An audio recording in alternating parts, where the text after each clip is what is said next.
बिस्मिल्लाहिर्रहमानिर्रहीम। Online classes के dear students अस्सलाम वालेकुम। ऑनलाइन क्लासेस के सिलसिले में ये आज हमारा लेक्चर नंबर 4 है। और जैसे कि आपको पता है हम इससे पहले तो चैप्टर 9 पढ़ रहे थे और इसमें हमने देखा था एलिमेंट्स ऑफ सी लैंग्वेज। और लास्ट क्लास में हमने जो डिस्कशन की थी वो वेरिएबल इनिशियलाइजेशन, रूल्स और वेरिएबल की डेफिनेशन पे की थी। आज जो हमारा टॉपिक है वो होगा टाइप्स ऑफ कॉन्स्टेंट्स। हमने आज जो टॉपिक पढ़ना है वो कॉन्स्टेंट्स की टाइप पे पढ़ना है। कॉन्स्टेंट के बारे में जैसे कि जाती है कि आप जानते हैं कि ये कॉन्स्टेंट जो है ये चेंज नहीं होता, कैन नॉट चेंज। मसलन क्यों चेंज नहीं होता देखें तो कांस्टेंट की एग्जांपल जो है वो हमने देखी थी 9, 52, 53। क्या 52 53 हो सकता है? 52 52 ही है और 53 फिक्स है, वो 53 ही है, ये वैल्यू चेंज नहीं हो सकती। अगर आपने 52 से 53 करेंगे तो ये चेंज हो जाएगी, 53 से 54 करेंगे तो ये चेंज हो जाएगी। तो कांस्टेंट क्या होता है कि ये चेंज नहीं होता, ये वैल्यू हमेशा सेम रहती है। लेकिन कांस्टेंट स्टोर किस में होता है? लास्ट क्लास में बात की थी कि इंट मिसाल के तौर पर नम और इसके अंदर स्टोर कर दें 52। तो अब यहाँ पे नम क्या है? नम जो है वो एक वेरिएबल है और वेरिएबल की वैल्यू जब चाहे आप चेंज कर सकते हैं। ठीक है। टाइप्स ऑफ कांस्टेंट में यहाँ दिया हुआ है। पहले है टाइप्स ऑफ कांस्टेंट में जो मेन टाइप्स हैं वो 3 टाइप्स हैं। ठीक है। मेन जो टाइप्स हैं वो 3 टाइप्स हैं। इसमें जो पहली टाइप है वो है न्यूमेरिक कांस्टेंट।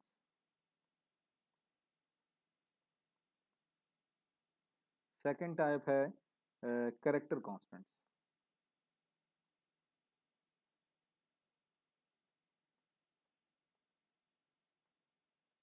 और थर्ड टाइप है स्ट्रिंग कांस्टेंट।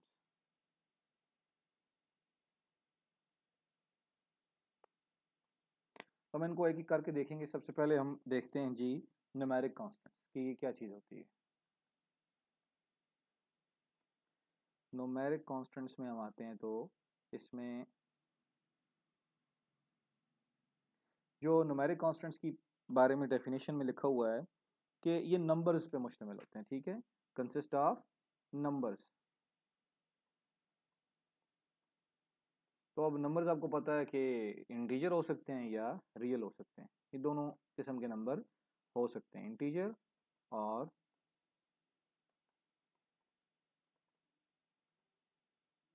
दोनों में से कोई भी किस्म के नंबर हो सकते हैं। इंटीजर तो सिंपल है। ठीक है। इंटीजर वैल्यूज जो होती हैं इनके अंदर कोई फ्रैक्शनल पार्ट नहीं होता। इंटीजर के बारे में आपने जेड के साइड भी पढ़ा होगा। इंटीजर वैल्यूज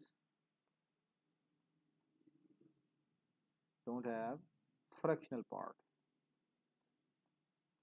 इसकी सिंपल सी एग्जांपल बुक में दी हुई है, वो देखें तो यहाँ पे लिखा हुआ है 87 ये एक इंटीजर है, 45 एक इंटीजर है, इस तरह -10।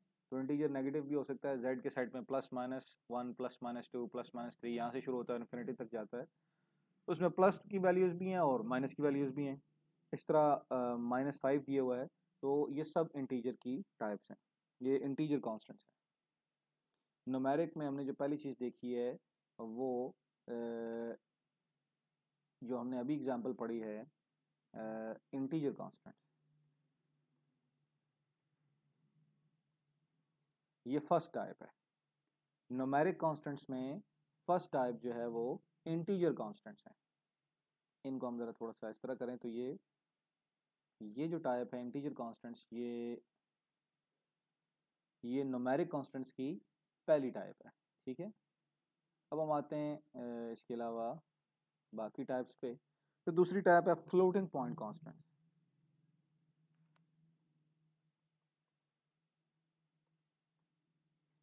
फ्लोटिंग पॉइंट कांस्टेंट्स में देखें तो ये इनका फ्रैक्शनल पार्ट होता है। ठीक है। ये आमतौर पर मेजरमेंट में यूज़ होते हैं। जैसे फिजिक्स है वहाँ पे मेजरमेंट्स होती हैं, मुख्तलिफ़ किस्म के आपके पास मीटर्स होते हैं। तो वहाँ पे गैल्वानोमीटर, ये इस तरह के बहुत सारे हैं जहाँ पे मेजरमेंट्स होती हैं। तो अब मेजरमेंट्स जब भी आप लेते हैं तो वो पॉइंट्स में सेंटीमीटर, माइक्रो सेंटीमीटर, पिकोमीटर, इस तरह बहुत जो है ना वो माइन्यूट डिटेल्स में जाती हैं। तो जब आप देखें तो ये जो मेजरमेंट्स हैं वहाँ पे हम अफोर्ड नहीं कर सकते कि हमारे पास जो फ्रैक्शनल पार्ट है वो हमारे पास से ज़ाया हो जाए। ठीक है, मसलन सेंटीग्रेड है टेम्परेचर, तो टेम्परेचर के लिए हम जो है वो इस्तेमाल करते हैं, रियल नंबर इस्तेमाल करते हैं। इस तरह अगर जो है वो स्पीड चेक करनी है, स्पीड के लिए भी हम जो इस्तेमाल करते हैं उसमें हमारे पास फ्रैक्शनल पार्ट भी आता है। ठीक है, और ख़ास तौर पर मैं एग्जांपल जो क्लास में दिया करता हूँ वो ये देता हूँ कि मिसाल के तौर पर रनिंग होती है, जिस तरह आप कोई मैराथन होती है या जो दौड़ का मुकाबला होता है रनिंग का, उसमें आप देखें कि जो ये अगर मेजरमेंट यानी हमारे पास फ्लोटिंग पॉइंट नंबर या रियल नंबर ना हो तो उसका नुकसान क्या होगा? उसका नुकसान ये होता है कि जो जो भागने वाले रनर्स होते हैं वो सारे तकरीबन तकरीबन एक ही मिनट उनका होता है। मिसाल के तौर पर 2 मिनट और 30 सेकंड, तो सबका तकरीबन यही होता है। फ़र्क कहाँ पे आता है? माइक्रो सेकंड, नैनो सेकंड और पीको सेकंड, यहाँ पे फ़र्क आता है। और एक रनर दूसरे से जीतता है तो इस वजह से जीतता है। अगर वहाँ पे हमारे पास मेजरमेंट ना हो तो हम यही समझेंगे 2 मिनट, तो फिर सारे बराबर हो जाएंगे, या 30 सेकंड तक जाएँ तो फिर सब बराबर हो जाएंगे। हम इससे मज़ीद आगे जाते हैं, seconds, microsecond, picosecond, तो वहाँ पे फिर हमें फैसला आसानी हो जाती है कि इसने कितने टाइम में ये रिकॉर्ड अचीव किया। ठीक है, उस जो मेजरमेंट है ये ज़्यादा इस्तेमाल होती है, ये इसमें ओलंपिक्स में वहाँ पे भी इस्तेमाल होती है मुख्तलिफ़ किस्म की डिवाइस बनाने में, कि किसी डिवाइस की जो लंबाई है या चौड़ाई कितनी रखनी है, वहाँ पे भी ये इस्तेमाल होती है। तो फ्लोटिंग पॉइंट कांस्टेंट जो है इसके बगैर फिर ये सारे काम पॉसिबल नहीं है। इसकी एग्जांपल देखते हैं तो यहाँ पे इसकी एग्जांपल्स दी हुई हैं बुक में, वो 50.75, तो ये एक रियल नंबर है, या फ्लोटिंग पॉइंट नंबर कह दें। मैं अगर रियल नंबर या फ्लोटिंग पॉइंट नंबर कहूँ तो आपने इसे कंफ्यूज नहीं होना, क्योंकि मैथ है तो वहाँ पे रियल नंबर है, कंप्यूटर है तो यहाँ पे हम फ्लोटिंग पॉइंट नंबर कह देते हैं। बात एक ही है।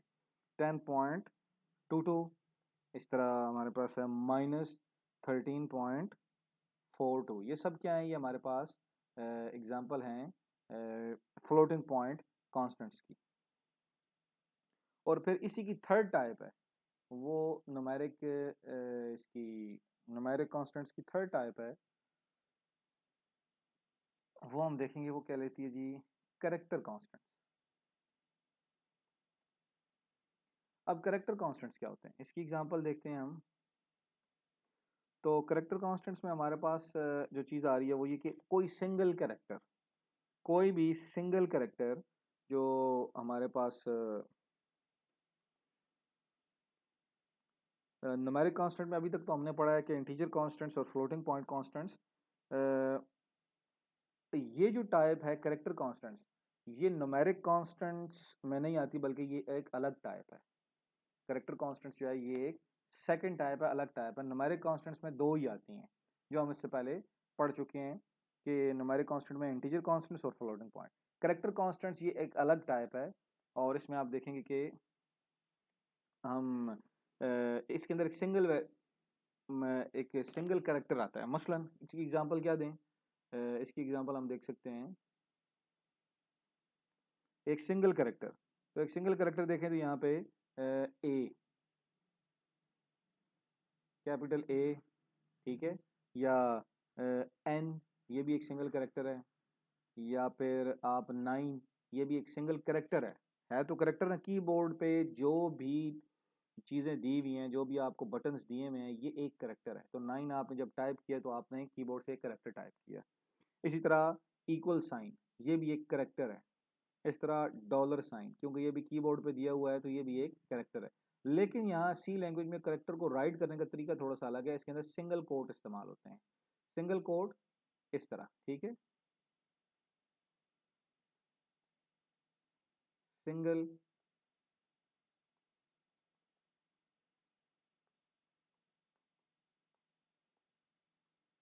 सिंगल कोट्स इस्तेमाल होते हैं। तो इसमें देखिए सिंगल कोट किस तरह दिए हुए हैं। ये सिंगल कोट्स कहाँ पे हैं? कीबोर्ड में आप आए तो जहाँ पे इंटर का बटन दिया हुआ है, बिल्कुल उसके से पहले, बिल्कुल उससे जुड़वा बटन है जो कि जिसके ऊपर डबल कोट्स भी दिए हुए हैं और सिंगल कोट भी दिए हुए हैं, सेमी कॉलन के साथ वाला बटन। तो ये इंटर और सेमी कॉलन के बिल्कुल दरमियान में इस बटन के जो नीचे वाला हिस्सा है वो सिंगल कोट है। जब आप करेक्टर टाइप करेंगे तो आप उसे सिंगल कोट में यूज़ करेंगे। अगर हम इस प्रोग्रामिंग के अंदर आए तो हम यहाँ पे इसे इस तरह लिख सकते हैं। हम सैम्पल के तौर पर इंक्लूड आयो, ये हम दोबारा फिर इंक्लूड आयो को देखेंगे कि ये क्या इस्तेमाल होती है, क्यों इस्तेमाल होती है। फ़िलहाल के लिए आप ये समझें, जब हम चैप्टर 8 पढ़ेंगे, अभी हमने चैप्टर 8 नहीं पढ़ा क्योंकि थोड़ा सा वो बोरिंग था, इसलिए मैंने आपको वो चैप्टर पढ़ाया जो ज़रा थोड़ा सा इंटरेस्टिंग है। जब हम इधर से फ्री हो जाएं तो फिर हम इंशाल्लाह उसे पढ़ेंगे और डिटेल में पढ़ेंगे, तो आपको ज़रा पढ़ने में भी आसानी होगी, जल्दी पढ़ लेंगे।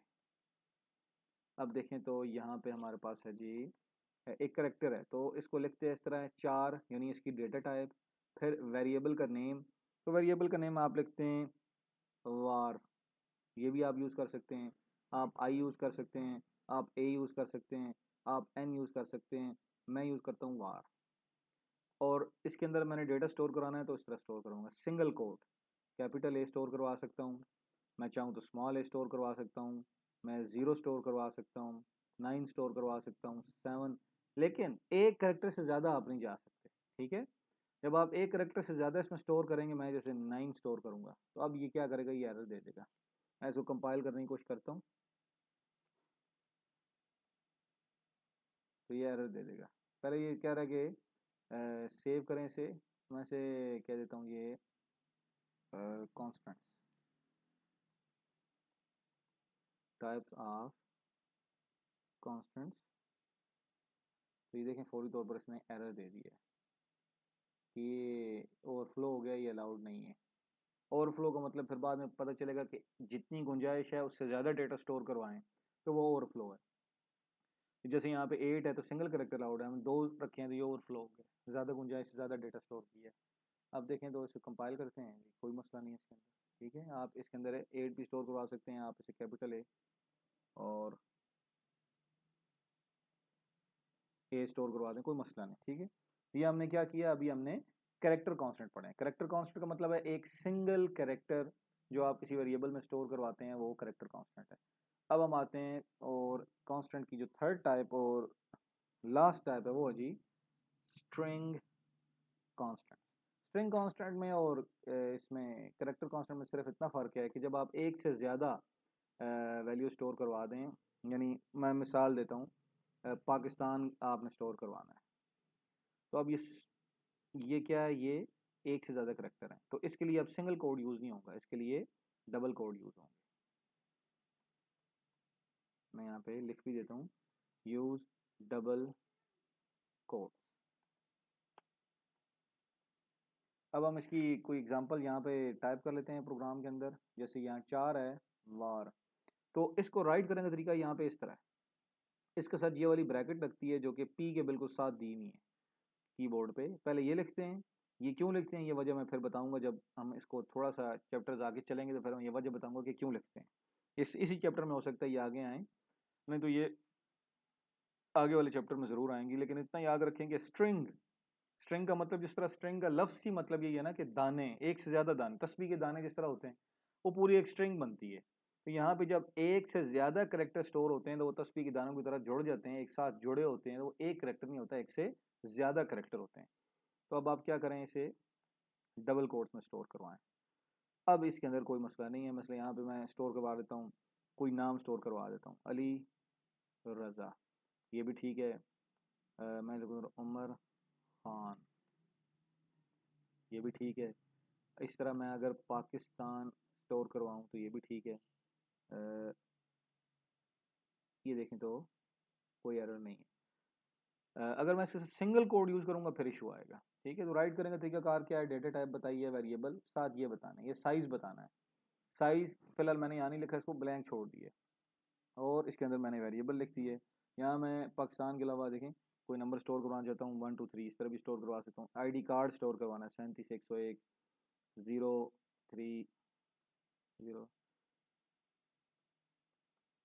अब ये करेक्टर भी एज ए ये स्ट्रिंग स्टोर हो गया, ठीक है। अगर ख़ास तौर पे ये कहाँ यूज़ होता है, एड्रेसेस में, जब आपने घर के एड्रेस स्टोर करवाने हैं, जैसे यहाँ पे लिखा हुआ है 99 मॉल रोड लाहौर। तो अब ये जो पूरा एड्रेस है ये एक स्ट्रिंग में स्टोर हो गया है, ठीक है। जब आप वो फॉर्म वगैरह देखे होंगे आपने, ऑनलाइन फॉर्म NTS वगैरह के फिल करते हैं, तो उसमें जो टेक्स्ट में आप एड्रेस या अपना नाम या जो कुछ लिख रहे होते हैं वो इस तरह एक वेरिएबल में स्टोर हो रहा होता है, ठीक है। होपफुली आपको ये आज की चीज़ें समझ आ गई होंगी। हमने जो आज समरी देखनी है उसमें हम देख लेते हैं कि आज हमने क्या पढ़ा है। आज हमने समरी में हमने टाइप्स ऑफ कॉन्स्टेंट्स,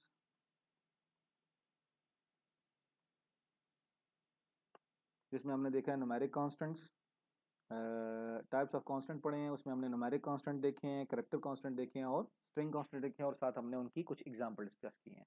इंशाल्लाह अगले लेक्चर में फिर मुलाकात होगी, ठीक है। अस्सलाम वालेकुम।